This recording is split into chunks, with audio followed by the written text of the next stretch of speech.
जय श्री कृष्णा। प्रिय दर्शकों, आप सभी का स्वागत है हमारे इस YouTube चैनल पर। दर्शकों, आज का वीडियो बहुत ही सेंसिटिव टॉपिक पर है।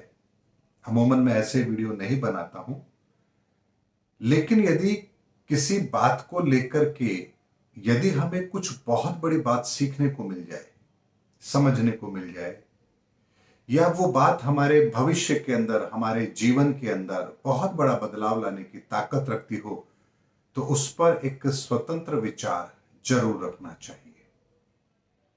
और इसीलिए आज का वीडियो मैं बना भी रहा हूं। दर्शकों, मुझे किसी ने एक वीडियो शेयर किया था। वो वीडियो था पटना के खान सर, जिनको आप जानते भी होंगे, बहुत से हमारे दर्शक। उनका एक वीडियो था जिसमें उन्होंने कहा कि जिन्ना, उसके पूर्वज, उसके पिता हिंदू थे। 5 मिनट का वीडियो था, मैंने देखा। देखने के बाद में कुछ ऐसी बातें मेरे दिमाग के अंदर आई जिसके संदर्भ में ये बात मैं आप लोगों के सामने रखूं, ये आवश्यक है और भविष्य के लिए बहुत जरूरी है। इसीलिए वीडियो मैंने बनाया भी है। जिन्ना जिन्होंने कि पाकिस्तान बनाया, मुस्लिम थे, मोहम्मद अली जिन्ना। उनके दादा हिंदू थे। पुंजाभाई उनका नाम था, गुजरात के रहने वाले थे, व्यापारी थे, सूखी मछलियों का व्यापार करते थे। इस कारण से ठक्कर परिवार से थे, हिंदू परिवार से थे। चूंकि उनका व्यापार ऐसा था, इसीलिए समाज ने उन्हें बिरादरी से बाहर कर दिया और वो कराची में गए और वहां जाके उन्होंने इस्लाम कबूल कर लिया।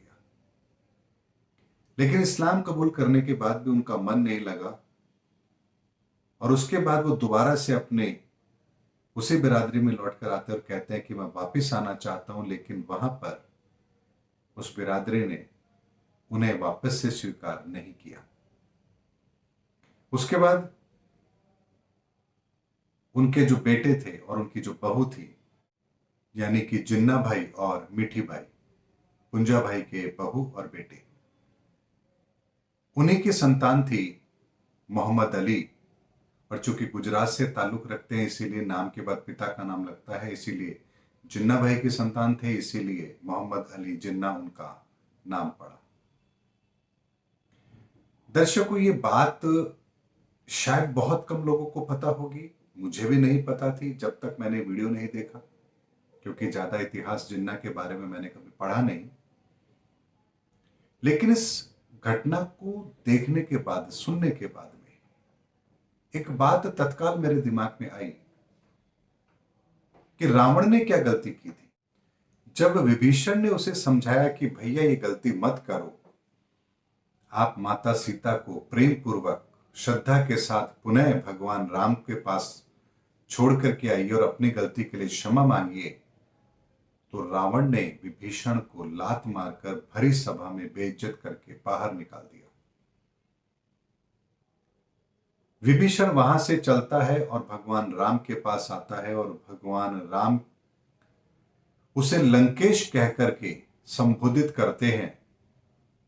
और उसके बाद आप सब लोग जानते हैं कि विभीषण ने ही वो रहस्य भगवान राम को बताया कि इसकी नाभि के अंदर अमृत है, आप नाभि में बाण चलाइए तभी ये मरेगा।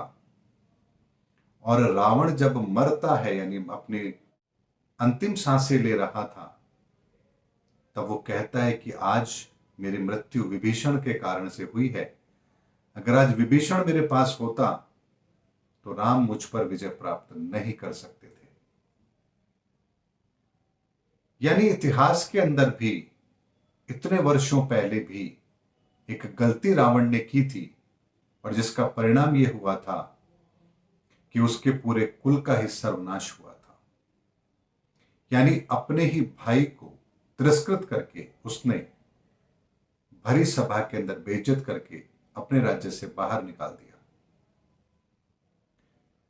लाखों वर्षों के पश्चात भी वही घटना हमारे इतिहास के अंदर फिर आती है कि किसी संप्रदाय के अंदर, किसी समूह विशेष के अंदर, ठक्कर परिवार के अंदर किसी व्यक्ति को समाज से बहिष्कृत किया गया।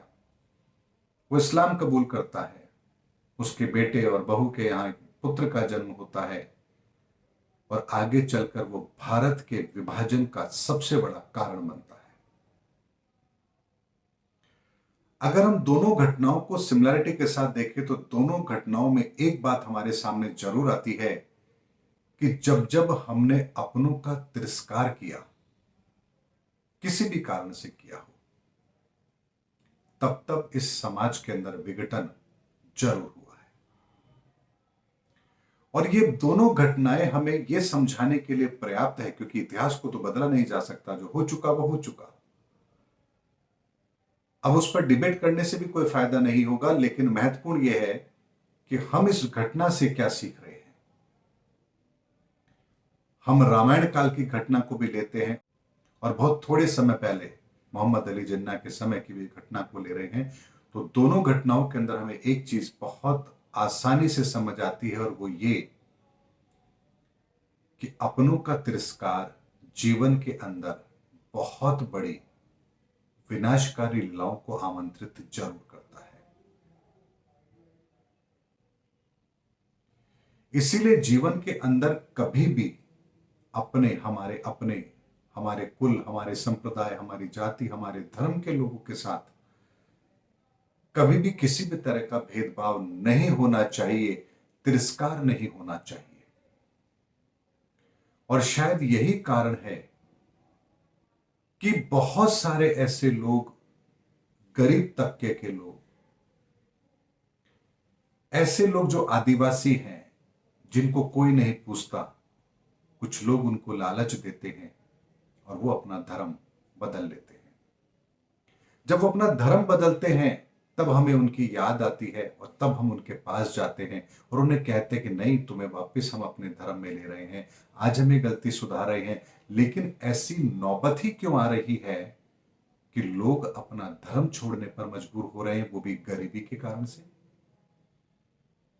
क्योंकि हम आज भी जाति धर्म के अंदर, धर्म की बात मैं यहां हिंदू की बात कर रहा हूं, हिंदू धर्म के अंदर भी हम जातियों में बटे हुए हैं और आज भी हम उसके अंदर भेदभाव करते हैं। और ये इतना सॉफ्ट टारगेट है हमारे लिए, यानी औरों के लिए, कि वो हमारे धर्म में घुसपैठ बहुत आसानी से कर लेते हैं और धर्म परिवर्तन बहुत आसानी से हो जाता है।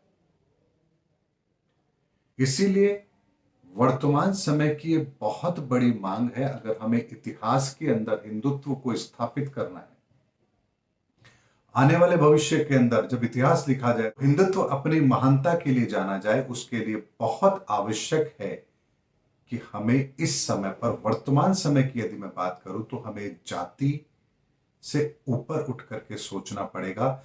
थोड़े समय के लिए ही सही, लेकिन हमें अपने निहित स्वार्थ को भूलना पड़ेगा। हम ST SC OBC और इस तरह की जो हम बातें करते हैं कि वो इस जाति का है, हम इस जाति के हैं, हम उच्च जाति के हैं, हम निम्न जाति के, हम वैश्य हैं, हम ब्राह्मण हैं, तुम क्षत्रिय हो, शूद्र हो, ऐसी हर चीज से हमको ऊपर उठ करके उन सबको गले लगाना पड़ेगा और एकता का परिचय देना पड़ेगा। तभी हम दोबारा से इस संसार के अंदर उसी वैभव को प्राप्त कर पाएंगे जिस वैभव के लिए हिंदू जाना जाता था।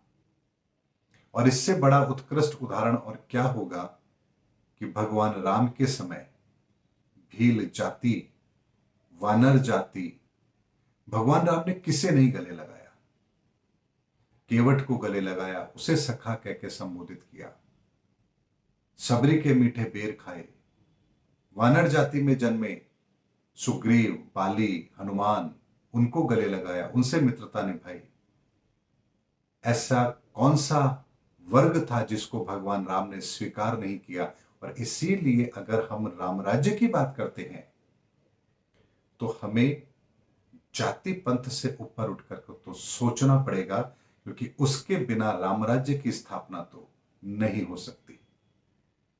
दर्शकों, मैंने पहले ही कहा है कि वीडियो बहुत ही सेंसिटिव सब्जेक्ट पर है, इसीलिए बहुत हद तक मैं मानता हूं कि बहुत लोग मेरी आलोचना भी करेंगे, बहुत लोग अप्रिशिएट भी करेंगे, लेकिन ये विषय आलोचना या एप्रिशिएट करने का नहीं है।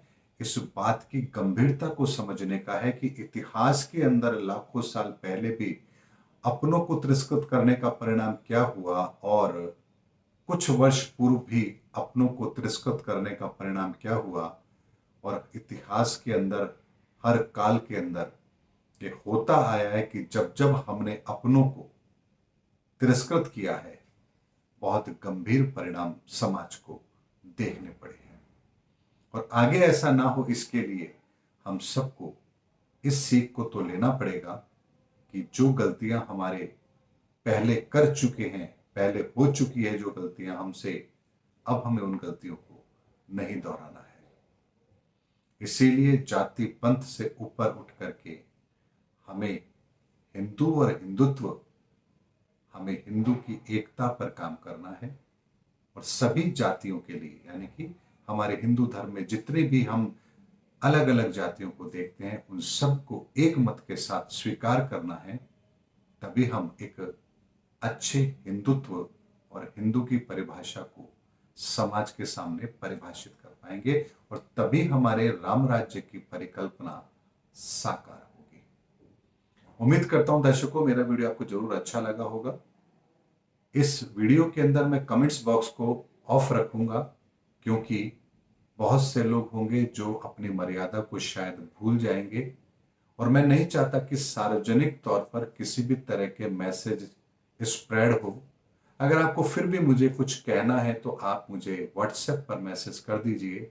अच्छे बुरे किसी भी तरह के विचार हो, आप व्हाट्सएप पर मुझे भेजिए। मुझे व्यक्तिगत आपके मैसेजेस जरूर मिल जाएंगे। मैं नहीं चाहता कि सार्वजनिक तौर पर आप किसी तरह की कोई टिप्पणी करें। उम्मीद करता हूं दर्शकों, मेरा वीडियो आपको जरूर पसंद आया होगा। अगले वीडियो में आपसे फिर भेंट होगी, तब तक हमारे चैनल पर बने रहिए। जय हिंद, जय भारत।